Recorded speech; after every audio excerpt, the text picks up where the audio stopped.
And I can use my mic and go live to like 14 million people on Morning Edition from the side of the road crossing into Ukraine. Like I can feel the tears welling behind my eyes. That evening when we were in Kharkiv, there was a large missile attack and kindergarten was hit. How you approach finding these remarkably human stories in the middle of complete chaos. And I think that's like really worth acknowledging and kind of thinking about with journalists, especially. I'm Kendall Kelton, and today I'm your host on The Rough Draft. In this episode, I sit down with Elissa Nadworny, an NPR correspondent who frequently reports on international conflict with a focus on children and families. She has spent several months in Ukraine covering the war with Russia, and most recently in Israel covering the war with Hamas and the humanitarian crisis in Gaza. Elissa also guest hosts acclaimed radio shows such as All Things Considered and Weekend Edition. Today, we discuss how to lean into the vulnerable side of storytelling, navigating desensitization in media, and how technology has impacted her reporting on the ground. Elissa also shares insights on collaborating with unique creative partners and adapting to the fast-paced nature of modern content production. All right, here's my conversation with Elissa.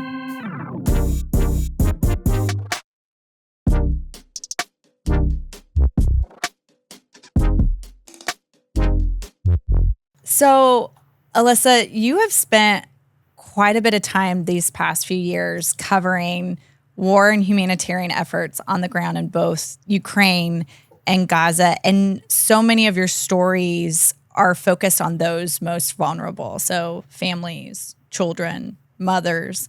And I want to start by discussing how you approach finding these remarkably human stories in the middle of complete chaos. And perhaps specifically, we can start with a story that you published last spring about two young kindergartners in Kharkiv. How did you come across that story, and what motivated you to pursue it, which I understand took several months? Well, I'll start with, where it happened. So I was covering Ukraine and the war with Russia, and I was doing news stories. So, they're kind of quick turns. You're like, this is happening today, this is happening tomorrow. You're right. doing, daily stories. And with all the daily stories, I'm trying to be in the field as much as possible because real people, the news is happening to them.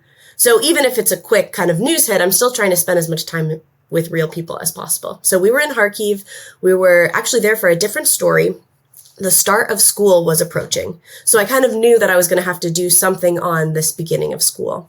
And that evening when we were in Kharkiv, there was a large missile attack and kindergarten was hit.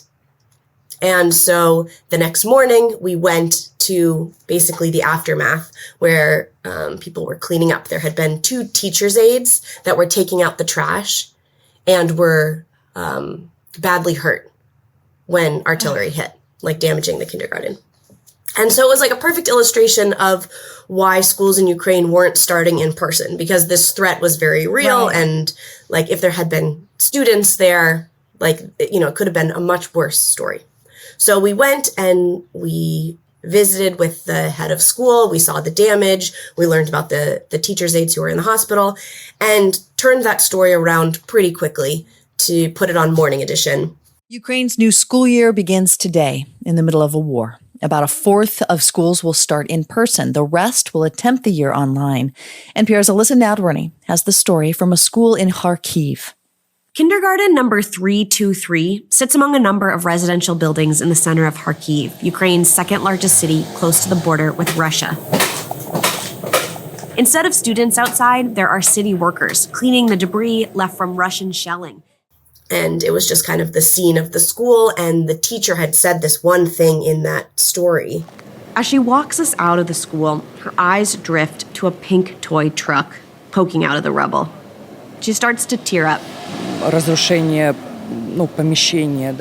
not the damage to the school that I'm mourning, she says. It's the destruction of childhood. Elissa Nadworny, NPR News, Kharkiv, Ukraine. And that quote, that stuck with me. And the other thing that really stuck with me was as we were walking through the school, it was like the most beautiful school I'd ever been in. Like the walls were covered with like pastel colors, and there's like art everywhere from these like little 5 and 6-year-olds. And it was like a time capsule. So I'm a big details person. I can tell in your stories. You do. I love details. We can talk more about this. Yeah. I mean, but just real quick, in that particular story, which we'll link to in the show notes, and I know you're about to get into it, the way you describe things with such precise detail on the color in particular really struck me. So that's just a side note. I noticed that and I want us to dig into it. So apologies for interrupting, but keep going. Well, that's how people see the world, right? Like when you look at your bedroom, you notice little things. I mean, that's how people experience the world. And so like as a journalist, when I'm going to find stories, I'm looking at the world that way. So that's what I'm taking down, because that's kind of like, I think, how we all relate to other people. It's like these little details. So we're doing a news story where maybe I don't need that many details, but I'm still kind of like compartmentalizing what I'm seeing in this kindergarten. And one of the things right at the entrance of the school was the lunch menu that was for February 24th, which is, of course, the morning that Russia invaded Ukraine. Yeah. And so this lunch was never served. Students never went to school that day.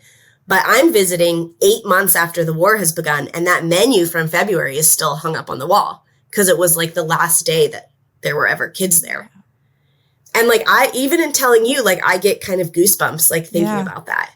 Yeah. Just the way that like the world just stopped for these families, for these kids, for these teachers. And I couldn't stop thinking about it. So we left Kharkiv. I moved on to the next story. I think that at the time there was like the threat of a nuclear plant was like coming offline, and there was so much news happening in Ukraine. So we just shifted our focus. We moved on to the central city of Dnipro, and we started doing reports from there. And in my head, I was just like thinking about that menu and thinking about those kids. And I messaged my editor to say, I can't stop thinking about this kindergarten. Is there something more I can do about it? And he was kind of like, yeah. As many editors who have had to work with me know, I have thousands of ideas. Not all of them need to be pursued. And but he was pretty encouraging. And so I and my team, because I work with, of course, translators and interpreters, and I had a photographer I was traveling with, we went back to Kharkiv and we said, let's find a class. Let's find out what happened to a class. And then that began kind of this 8-month journey to eventually get to Daniel and Aurora, who were in the piece that you heard. Yeah. Well, and it's so interesting. And I'm glad you mentioned the kind of broader team, because I think a lot of people either who aren't a journalist or are at the beginning of their, thinking about a career in journalism, like a student, perhaps, they don't really realize the amount of people you are relying on, especially in those situations. So can you spend some time breaking down what that life is like for a reporter on the ground during an international conflict of this scale? You're operating at a level of speed while also trying to maintain accuracy, while also trying to kind of maintain authenticity and vulnerability. You're balancing a lot. So would love to hear more about the people you rely on and kind of what that day looks like for you. Yeah. So my team in Ukraine consisted of a driver, a security guy who was ex-British military, we call them like maybe a fixer or a local journalist or translator, interpreter. They're kind of like all in one.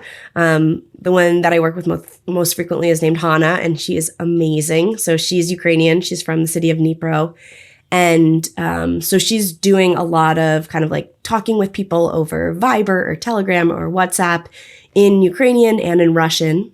So she's like essential. I cannot do my work without her. She's such a wonderful creative partner. And then Claire Harbaj was the photographer who I was traveling with. So driver, security, fixer, photographer, me. So I'm the one that's holding the microphone, asking the questions, kind of like figuring out, like, I guess team leader in a way. But everybody kind of has a very important role to play, and we're very collaborative. And, okay, so the one thing I want to say about reporting in Ukraine is just like the experience is like all consuming. Because you're living the story. Yeah. You're in a war zone. So you're also kind of like going to the safe room or the bunker when there are missile attacks. And then as soon as it's, clear for you to go talk to people whose homes were hit, you're talking to them. Like, you're living the whole story in the same way that you're reporting on it in many ways. And I loved it. So like, how do you think that impacted you? You just think like that rush and that kind of like living in it just made your storytelling just that much more powerful, because you weren't just like on a phone calling from DC from your home and just chatting with a translator over there. Like, you are physically in it. So you feel like that really helped that storytelling piece? 100%, yes. And also just from a creative perspective of just being kind of like not having any responsibilities of your old life, to just like, I'm working 100%. I'm living the story 100%. I'm like mentally there. I'm thinking about the story. I'm writing in my notebook in the back of the car on the way somewhere. Like, from a creative perspective, it was just like very rewarding to just be with the work. I personally believe, maybe you agree, maybe you don't, that due to this like constant bombardment of content and media, especially when something as extreme as war is happening in the world, that unless you are in it, it's easy to separate from it in a way or get desensitized to it.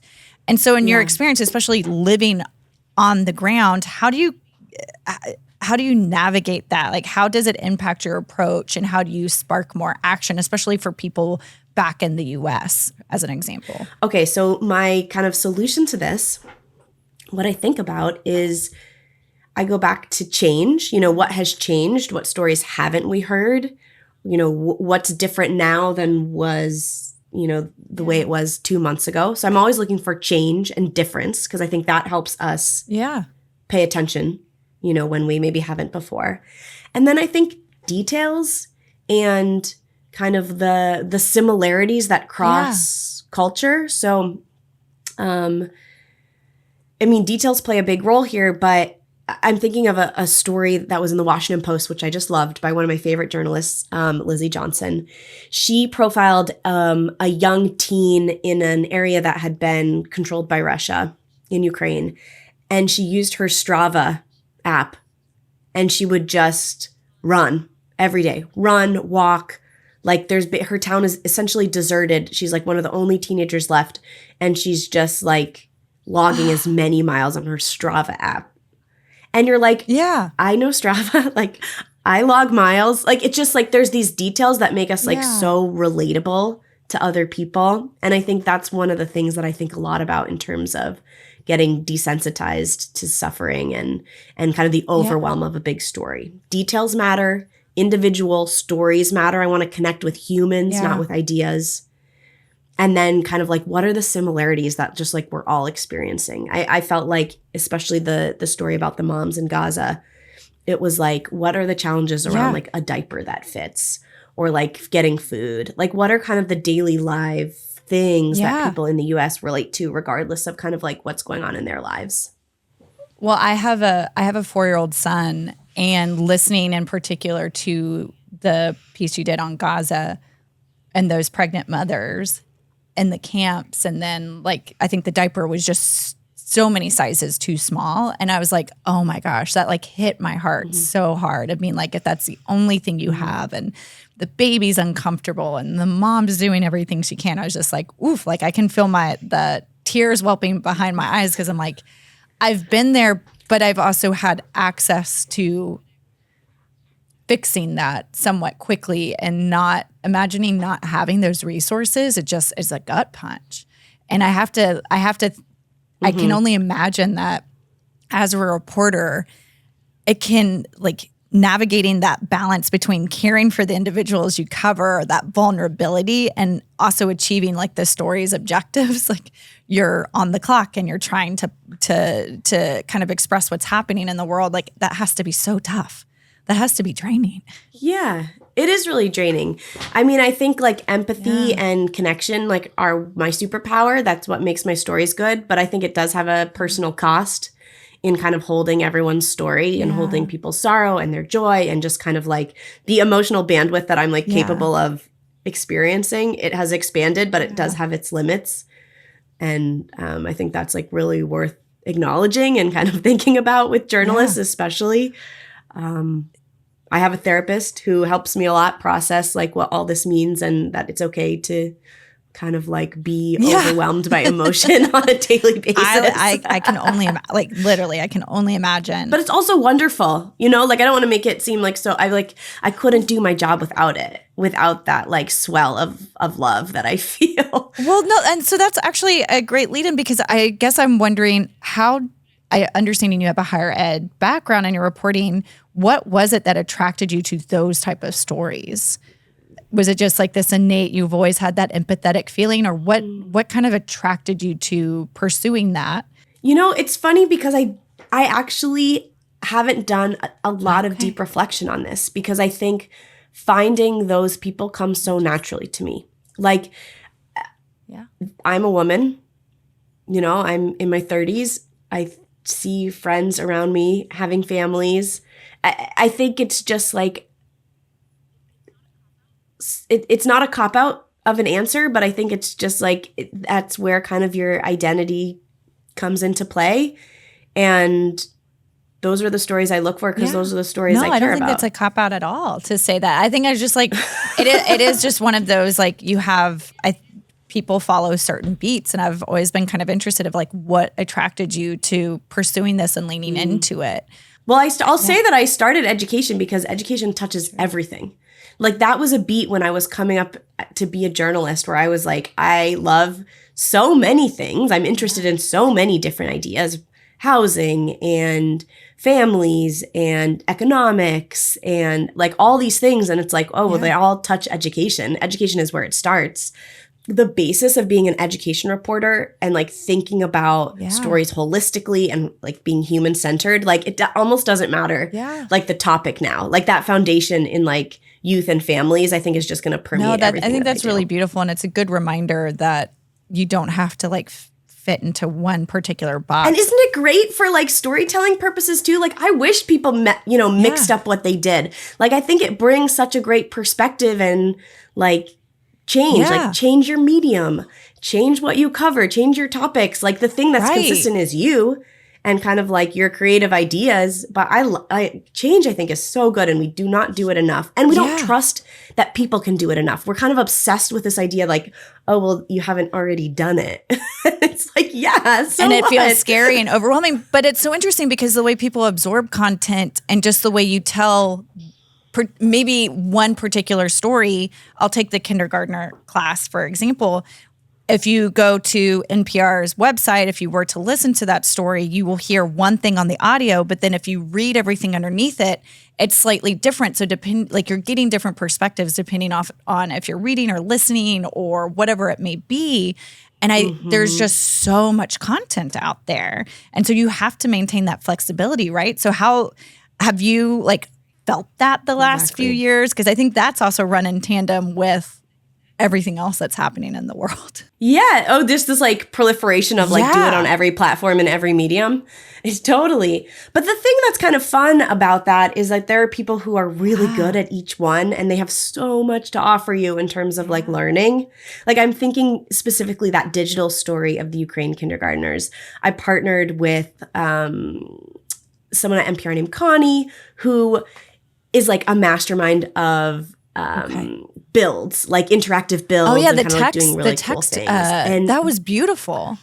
So this was a major part of the reporting process, which I never thought would be in the final product. But it was basically a group chat that all of these families in the kindergarten just kept in touch with each other, and it documented in a primary source document way what had happened to them after the invasion. Yeah. And Connie built this amazing interactive, you can basically watch it unfold in real time as they text each other online. It's a very beautiful but also very dramatic way to hook people in. I have to imagine when you're thinking about building these stories, it is such a collaborative and highly intensive creative process. I'm wondering what have you learned that are your go-tos in these type of scenarios where you're trying to Yeah, basically, my background is in documentary film. So I'm always thinking of kind of what is a different way to imagine a documentary. I think of my pieces on NPR as documentaries in their own way. So it's kind of like, is there a version of a documentary that's told like in just ways we haven't really like explored or thought of? Like, again, first draft here. So no, but I'm here for it. I'm here for it. So given that background in documentary film, what are certain things that you think you've been able to kind of pull from that kind of bag of tricks from documentary filmmaking into what you've been able to do both on the ground here in the US, but then also on these more international kind of surfaces? I think the biggest thing I pull from my documentary background is being there. Being there with people when something is happening. Like, there's nothing better than seeing, whether you're rolling on a camera or you're rolling with your microphone, like just trying to be there when things are happening is like the biggest takeaway I have. I want to make it so that they feel comfortable to let me in, so that I get past that first layer that they might tell a news reporter. I want to get a little bit past that and be like what they might tell a documentarian. Yeah. Even if I'm turning it for tomorrow for morning edition. Well, do you have any tactics specifically that you use, either like phrases or words or things to kind of ease people into being more comfortable? Well, I think listening is a huge part of the interview process that we don't talk enough about. Like, actually listening. Like, you have your questions that you want answered, but like listening and responding, I think, is the most essential part of building kind of that trust. Yeah, just treating people like they're experts, I think, has always been kind of like a really helpful piece of advice. And that translates to all sorts of things. I think the other thing that I've learned a lot is kind of like building people out to be three-dimensional. Often my favorite piece of tape in a story is like not related to like the thing the story is about. It's just what I would call color. It's like humanizing them. It's like making them, feel three-dimensional, like they're a real person and not just a talking head. And that feels very much like from my documentary cast.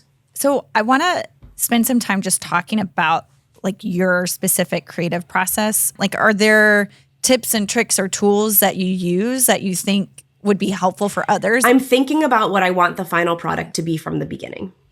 Whether or not it ends up like that, that's okay. But kind of like thinking in a big picture way when you're actually like doing the small scale work, I think has been really helpful. So imagining like where people might go in a story. This is also true when you're doing interviews, when you're collecting tape or scene. I always try and write down the best pieces of tape, the moments that made me laugh, the moments that made me cry, the moments I want to call my mom about. I try and write those down in a notebook or record a voice memo as soon as the interview or the scene is over. Fresh is always best. The other really wonderful thing I like to do is just start writing in a notebook. Like, especially when I'm in that moment of like, I've done a bunch of reporting and I'm kind of stuck on the structure of the story. I'll just go out in the backyard or go to a park or in the back of a car on the way to Ukraine. Like, it doesn't matter where you are, but just like pen and paper. So you're doing so much running around, like you're trying to hit so many different stories on a deadline, and you're traveling, you're in and out of cars. I mean, you have to pack light. So how are you capturing these stories in order to like get them over to the news desk and to get them published? Like, what do you rely on the most? Well, this was actually like the greatest thing from going from the video world to the radio world, because the equipment like gets cut in like down a lot. So but like having to lug around like a tripod, nope. Everything is super light and it's wonderful. Okay, so my best friend in terms of equipment is a microphone, which I can show you. I'm recording from it, so it might just. But this little guy, Sennheiser shotgun mic, is my baby. I mean, really, it's like with me all the time, and it's what mostly I record everything in. It's super lightweight, and I have a small audio recorder and headphones, and that's all I need to make radio magic. It's amazing. The wild thing is that there is there's like technology. It's called an iRig, which NPR started using during the pandemic, which plugs from our microphone into the iPhone. And honestly, this changed the game of live reporting for us, because I have used this, I mean, really all over the world. And I can use my mic and go live to like 14 million people on Morning Edition from the side of the road crossing into Ukraine, like on the border between Poland and Ukraine. And it's fits in like a little satchel. and I'm connected, all over America. That's kind of incredible to see how efficient technology has gotten. But does that also add in pressure to if you're able to do this so efficiently, so quickly? I don't see it as pressure. I see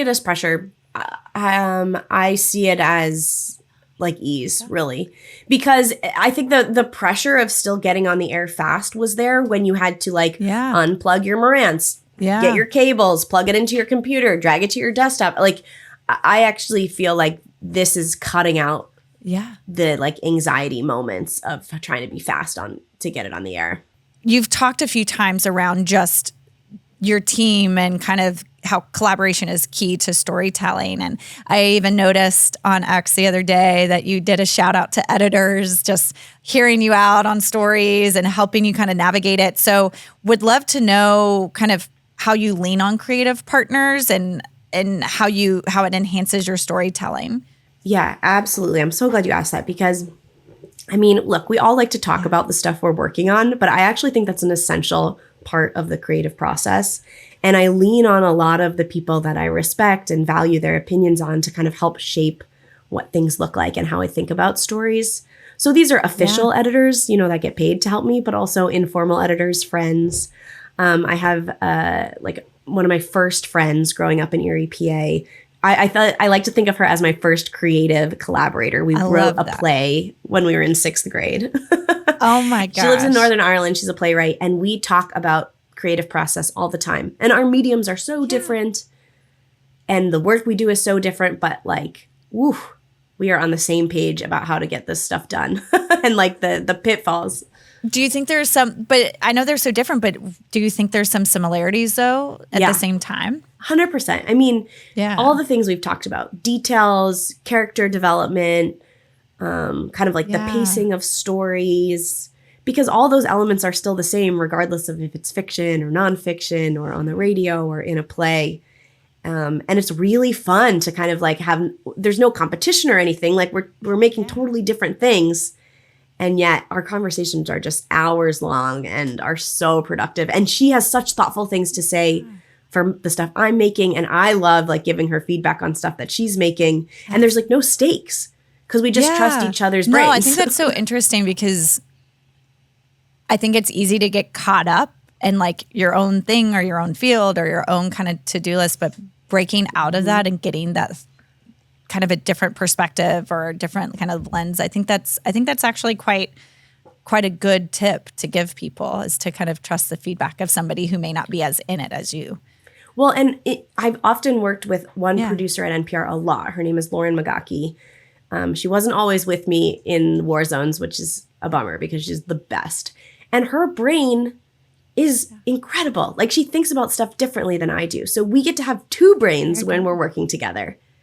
And we know each other so well that it's okay, she knows I'm going to write the sentence like this. So then when she's thinking about tape, she's like, this tape is going to be perfect for an Elissa Oid sentence. Yeah. You're just, that is when you get to mesh with somebody like that and you're on the same page and you kind of believe in the same quality of tape, the same quality of story.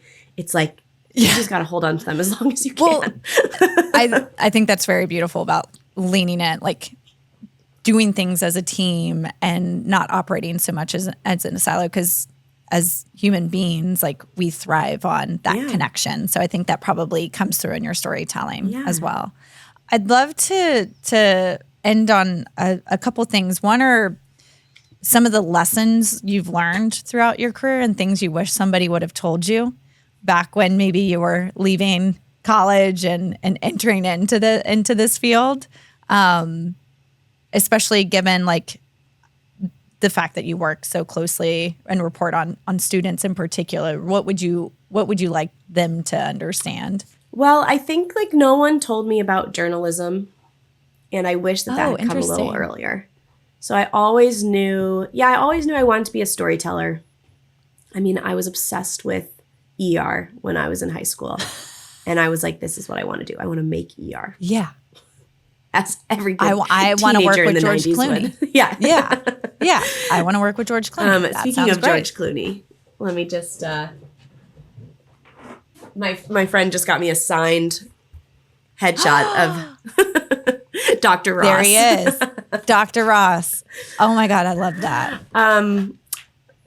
But yeah, so I, when I was in high school, even I was like, had my own video production company, and I like had clients I would make videos for, like the Erie School District. I grew up in Erie, PA. They were one of my clients. I would make like the orientation video that they'd play for students coming in. So I always knew I wanted to like make stories, and I was really interested in film and video. And so I went to college for documentary film, but it was just it took a really long time for someone to say, actually, I think what you want to do is journalism. And even when I told my dad that I was going to go to grad school for journalism, he was really worried. Like, we didn't know any journalists. We didn't know any reporters. Like, it was not really an industry that felt very accessible. Do you think it feels more accessible now? I think that we're working on it, but I think it still feels like a big city thing. I think it still feels like very elite in many ways, in a way that feels kind of impenetrable. And I just I was really surprised. My dad only told me that kind of later, that he was just really nervous about me becoming a journalist because he just didn't know any journalists. He didn't know any reporters. Is there advice you would give somebody who doesn't know any reporters and doesn't really know where to start? Is it just pick up the pen and pick up your recorder and start observing the world? I think that we tend to feel like we need backing or permission to do kind of the work that we want to do when it comes to journalism, when it comes to writing or storytelling. I felt this when I was younger, that I was like waiting. As soon as I got a job somewhere, then I was going to do the work I wanted to do.